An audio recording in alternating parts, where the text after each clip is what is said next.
Hey guys, what is going on? My name is NoJ456, and today we're going to be talking about the Heist update, how much everything cost, and how much real life money this would kind of equal. If you had to buy everything in the Heist update with real life money, with shark cards and things like that, I want to see how much this is actually going to cost. I'm actually very interested to see how much the actual total was. I did kind of a prediction video, and I think I guessed around $9 million, but we're going to see what the actual total was if you bought every single thing inside of the Heist update and how much it all would have cost. So anyway, let's go ahead and jump into the video here. So now we're going to get into the part of the video where we actually go through and total up everything that was in the Heist update. We're going to go to all the different websites and look at just the base vehicle cost. We're going to be totaling up some other stuff later on after we do this, but first of all, let's just go ahead and go into the latest travel, which is only the VLM 50, which was $995,000. And this one was not that much different except for one extra spot in it for the regular VLM, which was an extra $500,000 for one more spot in the VLM, which in my opinion wasn't that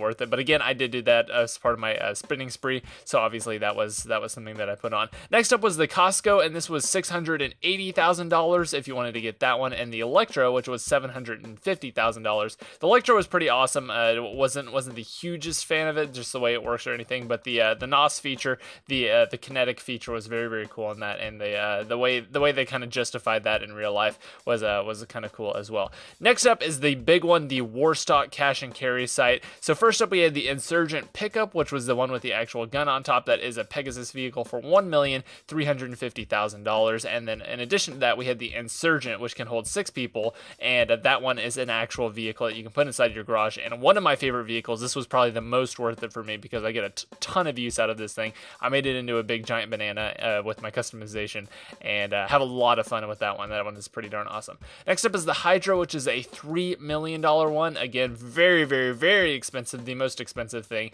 in the entire update, but again, it was very worth it because the Hydra, just so many possibilities with that. I've already done 2 different stunt videos with the Hydras. You can check those out on my channel. But again, moving on to the Valkyrie, $2,850,000. So again, very expensive if you think about it. Just the fact that it's above $2 million is ridiculous. But again, this is just a totaling up video. Next up is the Boxville, and that is a $45,000 vehicle. So again, not too special and not too expensive either, which was really nice that they didn't make it super expensive. Next up is the Savage, which was the solo helicopter. This one, in my opinion, was totally worth it. It is even underneath $2 million. In my opinion, the Savage should have been the $2,850,000 one, and the Valkyrie should have been the $1 million one. They should have swapped those prices around because the Savage is much better. You can do so much more damage, and it's all solo as well. Very cool with that one. And then the Mesa, this one was kind of in the game, but I'm still going to count it beforehand, which was $87,000, and the Prism Bus for $550,000. And that is going to wrap up that site for this one right here. And as you can see, just kind of as a price comparison, nothing has been that expensive. Even the Rhino tank was $1.5 million, not as expensive as all of that. Next up was the Dock Tees, and there's only one thing in this one, which was the brand new dinghy for $125,000, which was the kind of 4-person version of that, and kind of worth it. Not really. If you go on boats, it's definitely nice to have a 4-seater, but other than that, that was all. Pandemic Cycles, there's nothing there, nothing of use. And then last but not least, the Southern San Andreas Super Autos. We had the Vapid Guardian for $375,000, the Dinka Enduro for $48,000, the DeClass Gang Burrito, which was $65,000, very cool on that one, and it was pretty darn cheap as well. The Karen Kuruma, the civilian version, which was $95,000, and the Karen Kuruma armored version, which was $525,000. Totally worth it on this one. This is an awesome vehicle, and it can survive just tons of beating up, tons of explosions, and it can actually take just people shooting at you from all different directions, and you're basically invincible inside of there. So that is all of the actual vehicles that you can buy off of the site. Now let's go ahead and get into some of the other stuff. So next up, we're going to be adding on the cost of all of the different masks, all of the different outfits and everything like that, and I'm just going to be showing you guys some gameplay of me purchasing all of the different masks as a part of my sprinting spree. I'm not going to show all the different gameplay and read off everything. It would just take way too long. I'm just going to quickly show you guys the gameplay, explain what I'm adding into the cost, and then go ahead and total it up for you guys and put that into real life money, since expense. So what we're doing here is we're adding up the price of the flare gun, we're adding up the price of all of the masks, and we're adding up the prices of all of the outfits. And in addition, I'm going to add on just a little bit extra for actually upgrading the vehicles that you can buy from the websites that you can store inside of your garage. Obviously, if you get a vehicle, you're going to put it on some modifications. Some people put on more than others, but they put expensive paint jobs on it, expensive decals on it.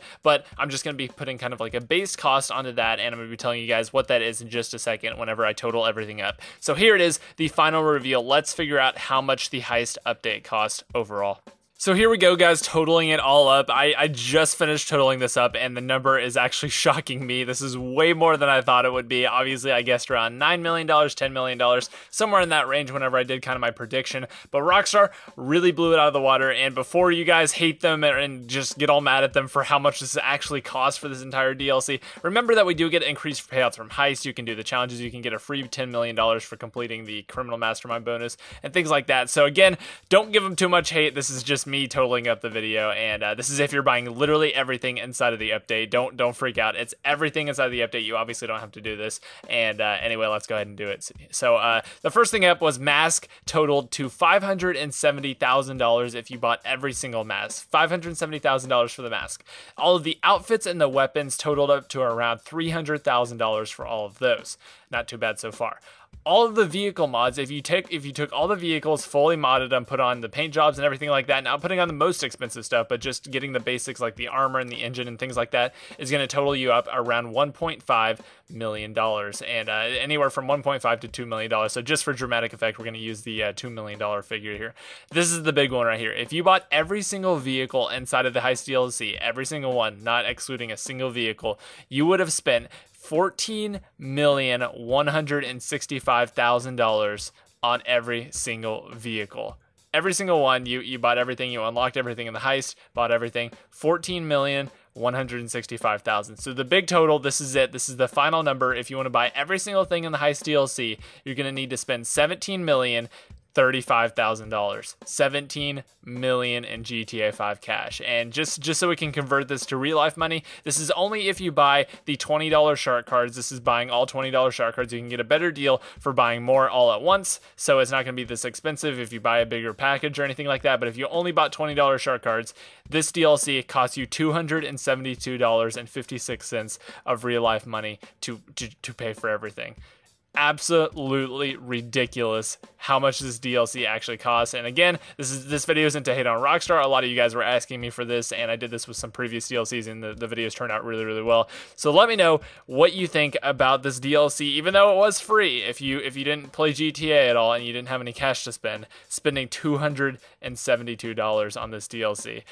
Crazy amount of money, crazy amount of GTA 5 money. I've never even had $17 million in my bank at the same time, as just besides the money glitch days when those were pretty common, the money glitch days. But anyway, guys, other than that, that is going to about wrap up the video. I hope you have enjoyed. If you have, make sure you leave a like and also subscribe for more daily GTA 5 content, as well as Call of Duty content coming out very, very soon.